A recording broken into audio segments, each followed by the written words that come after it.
نحمدہ و نصلی علی رسول الکریم اما بعد اعوذ باللہ من الشیطان الرجیم بسم اللہ الرحمن الرحیم یا ایہا الذین آمنوا قوا انفسکم و اہلیکم نارا قودها الناس والحجارۃ علیہا ملائکۃ غلاظ شداد لا یعصون اللہ ما آمرہم وَيَفْعَلُونَ مَا يُؤْمَرُونَ يَا أَيُّهَا الَّذِينَ كَفَرُوا لَا تَعْتَذِرُوا الْيَوْمَ إِنَّمَا تُجْزَوْنَ مَا كُنتُمْ تَعْمَلُونَ يَا أَيُّهَا الَّذِينَ آمَنُوا تُوبُوا إِلَى اللَّهِ تَوْبَةً نَصُوحًا عَسَىٰ رَبُّكُمْ أَن يُكَفِّرَ عَنكُمْ سَيِّئَاتِكُمْ وَيُدْخِلَكُمْ جَنَّاتٍ تَجْرِي من تحتها الأنهار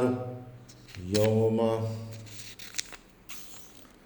لا يخزي الله النبي والذين آمنوا معه نورهم يسعى بين أيديهم وبأيمانهم يقولون ربنا أتمم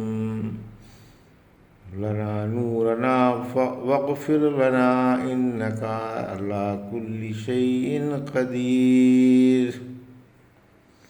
ابھی آپ نے سورۃ تحریم کی آیت 6 سے 8 کی تلاوت سماعت فرمائی۔ ان آیتوں کا ترجمہ اور تفسیر اس طرح ہے: یا ایھا الذین آمنوا قوا انفسکم واہلیکم نارا وقودها الناس والحجارۃ علیہا ملائکۃ غلاظ شداد لا یعصون اللہ ما آمرہم ویفعلون ما یؤمرون۔ آیت 6: یا ایھا الذین کفروا لا تعتذروا اليوم انما تجزون ما کنتم تعملون۔ آیت 7: یا ایھا الذین آمنوا توبوا الی اللہ توبۃ نصوحا عسیٰ ربکم ان یکفرکم عنکم سیئاتکم ویدخلکم جنات تجری من تحتها الانہار یوم لا یخزی اللہ النبی والذین آمنوا معہ نورہم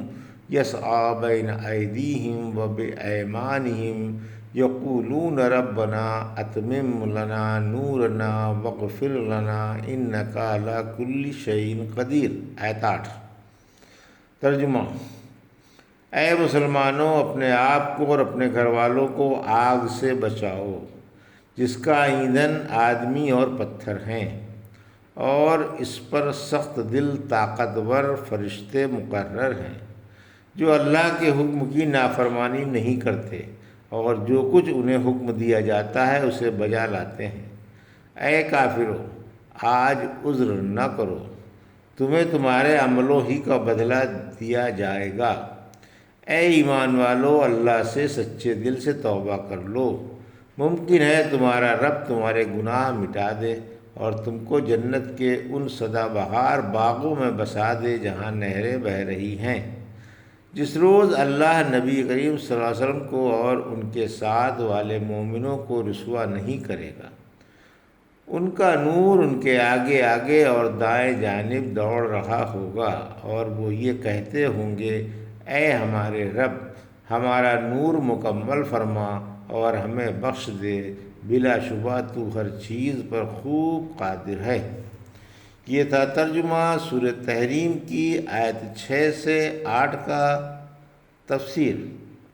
آیت 6: اہل خاندان کو ادب و دین کی تعلیم۔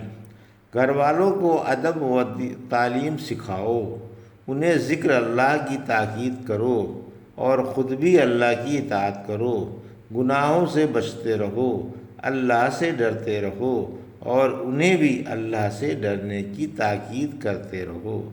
گھر والوں سے اللہ کی عبادت کراؤ، انہیں گناہوں سے بچاؤ، ان پر شرعی قوانین جاری کرو اور انہیں شرعی احکام بجا لانے کا شوق دلاؤ۔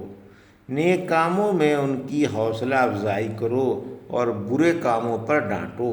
ہر مسلمان کا فرض ہے کہ اپنے کنبے قبیلے کے لوگوں کو، لونڈی غلام کو اور زیر اثر لوگوں کو اللہ کی نافرمانیوں سے روکتا رہے اور فرما برداری کا شوق دلاتا رہے، اور اتنا شرعی علم ضرور سکھا دے جس سے وہ آخرت سنوار لیں۔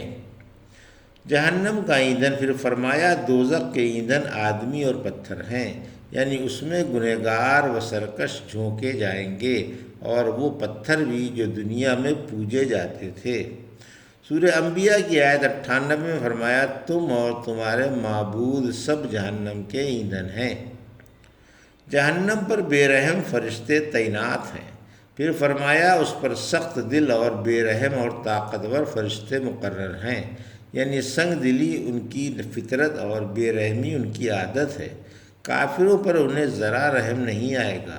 طاقتور، تندرست، لمبے چوڑے اور ڈراونے جسم کے ہوں گے۔ جب دوزخیوں کا پہلا گروہ جہنم میں جائے گا تو وہاں 4 لاکھ فرشتے دیکھے گا جن کے چہرے سخت سیاہ ہوں گے، کچریاں باہر کو نکلی ہوئی ہوں گی۔ اللہ پاک نے ان کے دلوں سے رحم نکال لیا ہے، کسی کے دل میں رائی برابر بھی رحم نہیں۔ اگر ان میں سے کسی کے ایک کندھے سے کوئی پرندہ اڑ کر دوسرے کندھے تک جانا چاہے تو 2 ماہ کی مسافت طے کر کے پہنچے۔ پھر جہنم کے دروازے پر 19 داروغہ جہنم دیکھیں گے، جن میں سے ہر ایک کے سینے کی چوڑائی 70 سال کی مسافت ہے۔ پھر یہ ایک دروازے سے دوسرے دروازے پر 500 سال میں گریں گے، اور ہر دروازے پر اتنے ہی فرشتوں کو موجود پائیں گے۔ یہ فرشتے اللہ کے حکم کے منتظر رہتے ہیں، ادھر حکم ہوا اور ادھر یہ عذاب پر پلے، 1 سیکنڈ کی بھی دیری نہیں کرتے، اور طاقت کی وجہ سے ہر عذاب پر قادر ہیں۔ انہیں زبانیہ کہا جاتا ہے۔ اللہ پاک ہمیں ان عذابوں سے محفوظ فرمائے، آمین۔ قیامت کے دن ہر عذر نامنظور ہوگا۔ آیت 7۔ قیامت کے دن کافروں سے کہا جائے گا کہ اب عذر ختم کر دو، تمہارا کوئی عذر قابل قبول نہیں، آج تمہیں صرف تمہارے عملوں کا بدلہ ملے گا۔ آیت 8۔ توبۃ النصوحہ کی تعریف۔ توبۃ النصوحہ سچی توبہ جو پرخلوص ہو، اور یہ توبہ تمام برائیوں کو مٹا دیتی ہے، توبہ کرنے والے کے میل کچیل دور کر دیتی ہے اور برائیوں کی عادت چھڑا دیتی ہے۔ ایک دفعہ نعمان بن بشیر رحمۃ اللہ علیہ نے خطبے میں فرمایا کہ میں نے عمر رضی اللہ عنہ سے سنا، آپ فرماتے تھے کہ سچی توبہ یہ ہے کہ انسان توبہ کر کے پھر گناہ نہ کرے، بلکہ اس گناہ کا تصور بھی نہ کرے۔ ابن مسعود رضی اللہ عنہ فرماتے ہیں گناہ سے توبہ یہ ہے کہ توبہ کرنے کے بعد پھر گناہ نہ کیا جائے۔ عبداللہ بن مغفل فرماتے ہیں میں اپنے والد کے ساتھ ابن مسعود رضی اللہ عنہ کے پاس گیا۔ والد صاحب بولے کیا آپ نے نبی کریم صلی اللہ علیہ وسلم سے سنا تھا کہ ندامت توبہ ہے؟ بولے ہاں۔ ابو ذر نے ابی بن کعب سے پوچھا کہ سچی توبہ کیا ہے؟ فرمایا کہ میں نے بھی رسول اللہ صلی اللہ علیہ وسلم سے پوچھا تھا۔ فرمایا گناہ پر نادم ہونا، موجودہ زمانے میں اس سے رک جانا اور استغفار کرنا۔ صحیح حدیث میں ہے اسلام اور توبہ پہلے کے تمام گناہ مٹا دیتے ہیں۔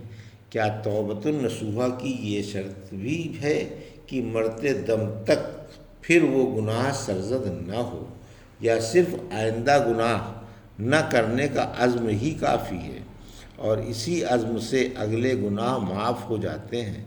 ہاں، مرتے دم تک پھر گناہ کرنے کی شرط ہے، کیونکہ صحیح حدیث میں ہے کہ جو اسلام لا کر نیک عمل کرتا رہے گا وہ جاہلیت کے گناہوں پر نہیں پکڑا جائے گا، اور جو برائیوں میں مبتلا رہے گا وہ جاہلیت کے گناہوں پر بھی پکڑا جائے گا۔ اور اسلام والے گناہوں پر بھی، جب اسلام میں جو گناہ مٹانے میں توبہ سے بڑھ کر ہے یہ بات ہے تو توبہ میں بدرجہ اولیٰ ہونی چاہیے۔ یہ تھا سورۃ تحریم کی آیت 6 سے 8 کا ترجمہ اور تفسیر جو ابھی آپ نے سماعت فرمائی۔ بارک اللہ لی و لکم فی القرآن الحکیم ونفعنا ایاکم بآیات الذکر الحکیم۔